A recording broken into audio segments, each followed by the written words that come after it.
Dua orang warga Kabupaten Simalungun terancam akan dipenjara dalam kasus konflik agraria. Terkait keduanya khusus membahas reforma agraria dan konflik agraria. Konflik agraria terus muncul. Seperti konflik agraria. Juk rasa ini dilakukan oleh petani yang berasal dari kawasan hutan kecil. Ada 32 letusan konflik agraria dan 11 diantaranya terkait dengan proyek strategis nasional. Oke, belakangan ini kita sering sekali mendengar kayak masalah agraria, baik itu di Rempang, di Dago Elos, dan segala macamnya. Sengketa agraria ini menyangkut terkait dengan hak agendem atau bahkan dengan negara. Tapi sebelum kita masuk ke dalam lebih lanjut dan membahas terkait hukum agraria, ada baiknya kita mengetahui sejarah dari agraria itu sendiri. Oke, langsung aja kalian simak videonya.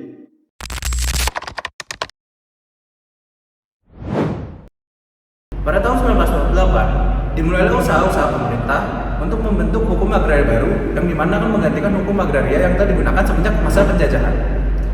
Awal usaha ini dimulai dengan dibentuknya Panitia Agraria Jogja pada 21 Mei 1948. Panitia ini didirikan atas penetapan Presiden Republik Indonesia nomor 16 tahun 1948, yang dimana panitia ini diketuai oleh Bapak Sarimin Rekso Diharjo, yang merupakan Kepala Bagian Agraria Kementerian Dalam Negeri.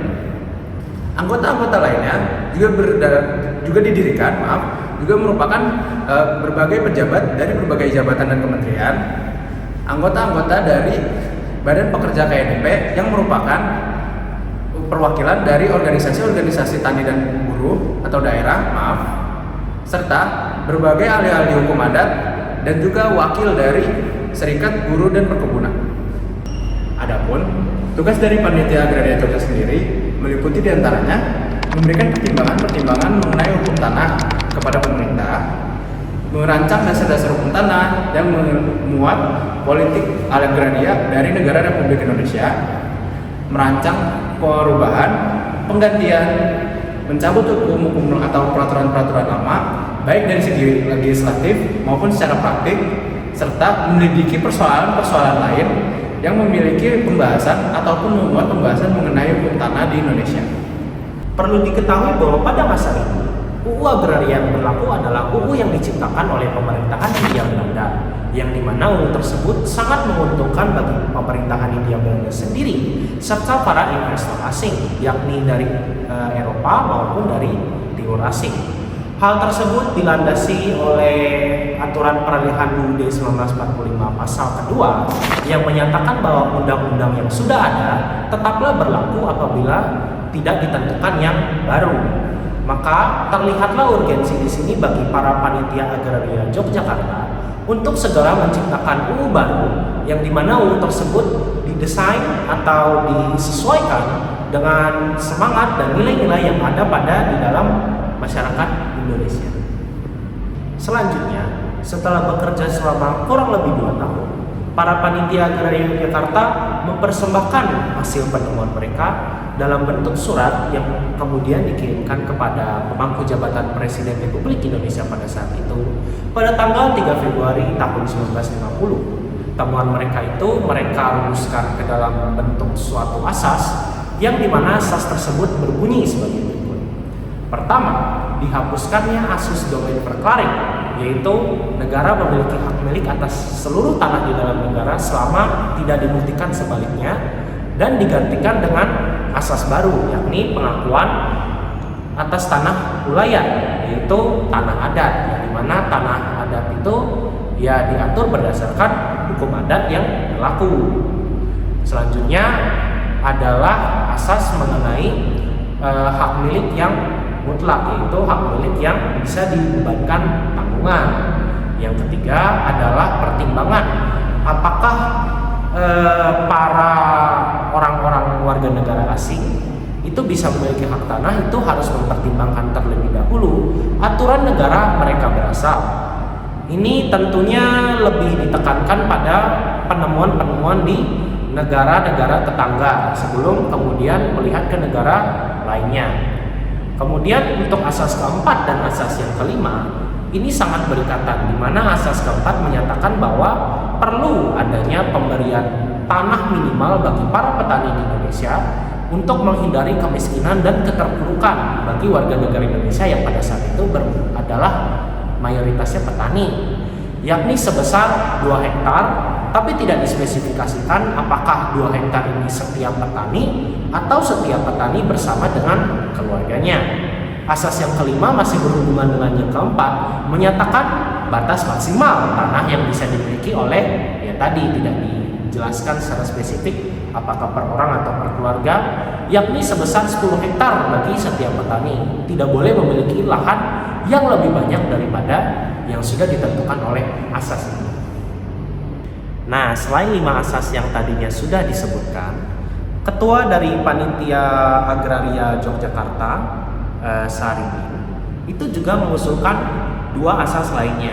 Yang pertama adalah asas mengenai skema hak milik atas tanah atau biasa disebut dengan asas tanah Magersari, dan yang kedua adalah mengenai pendaftaran hak milik tanah atau dikenal juga dengan istilah Aneks Kadaster. Pada masa awal kemerdekaan, Indonesia berupaya untuk merumuskan kebijakan agraria yang lebih adil. Nah, salah satu upaya yang dilakukan oleh pemerintah kita adalah dengan membentuk Panitia Agraria Yogyakarta. Nah, namun seiring dengan perkembangan zaman, dengan perubahan waktu dan kondisi negara kita, akhirnya tugas dan kinerja dari Panitia Agraria Yogyakarta ini dianggap kurang efektif. Oleh karena itu, pada tahun 1950, pemerintah Indonesia memutuskan untuk membubarkan Panitia Agraria Yogyakarta dan menggantinya dengan mendirikan Panitia Agraria Jakarta yang diketuai oleh Sarimin Reksoediharjo. Nah, tugas dari Panitia Agraria Jakarta ini adalah melanjutkan tugas Panitia Agraria Yogyakarta dengan merumuskan kebijakan agraria yang lebih adil dan berpihak pada rakyat kita. Nah, sayangnya karena kesibukan para anggota terhadap tugas-tugas lain, kinerja Panitia Agraria Jakarta ini pun kurang maksimal dan banyak rumusan kebijakan agraria yang belum diselesaikan. Dalam laporan Ketua Panitia Agraria Jakarta tertanggal 9 Juni 1955 dapat disimpulkan sebagai berikut. Yang pertama, batas minimum kepemilikan tanah perorangan yaitu 2 hektar. Nah, dengan hubungan pembatasan tanah ini dilakukan dengan hukum adat, terutama hukum waris. Yang kedua, batas maksimum untuk kepemilikan tanah sekeluarga adalah 25 hektar.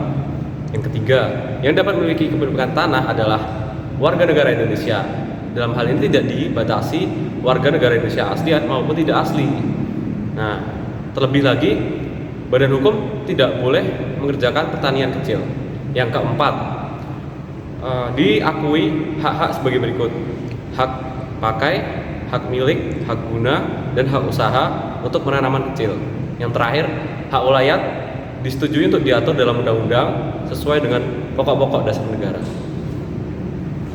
Telah kita ketahui bersama, berselang kurang lebih 1 tahun sejak dibentuknya Panitia Agraria Jakarta, mereka dibubarkan karena dianggap tidak mampu membuat rancangan undang-undang. Maka dari itu digantilah dengan Panitia Negara Urusan Agraria yang diketuai oleh Suwarjo Sumodilogo yang pada waktu itu menjabat sebagai Sekretaris Jenderal Kementerian Agraria.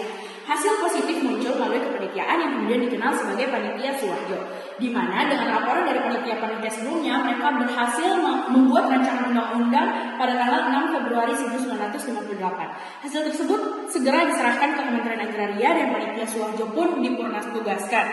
Dari Panitia Suwarjo ini pula lah muncul nama Undang-Undang tentang Peraturan Dasar Pokok-Pokok Agraria, karena wacana awal yang ingin menamakannya sebagai Undang-Undang tentang Pokok-Pokok Dasar Hukum Tanah dianggap terlalu sempit dalam merepresentasikan rancangan undang-undang yang sedang dibuat. Nah, beralih dari masa panitiaan oleh Suwarjo dalam perancangan UPA, selanjutnya kita masuk pada masa persetujuan dan pengesahan oleh DPR GR. Tepatnya pada tanggal 1 Maret tahun 1958, Suwarjo mencanangkan adanya rancangan UPA dan ternyata telah disetujui oleh Dewan Kementerian oleh Sunarjo. Selanjutnya dari rancangan tersebut diajukan pada DPR GR untuk adanya tahap legislasi berikutnya. Dan ternyata pada tanggal 14 September tahun 1960, DPR mengadakan adanya sidang pleno untuk membahas adanya rancangan UPA tersebut. Dan ternyata teman-teman, hasil dari rancangan UU tersebut mendapatkan suara bulat dari DPR. Dan selanjutnya pada tanggal 24 September tahun 1960, rancangan UU tersebut disahkan menjadi Undang-Undang Pokok Agraria yang kita kenal dengan Undang-Undang Nomor 5 tahun 1960. Oke, gimana teman-teman? Udah paham kan tentang terkait sejarah hukum agraria? Terima kasih sudah menonton. Saya Fahri dan selaku rekan-rekan sekalian pamit undur diri. Wassalamualaikum warahmatullahi wabarakatuh. Shalom, Om Sati, Om Namo Buddhaya, dan salam kebajikan bagi kita semua.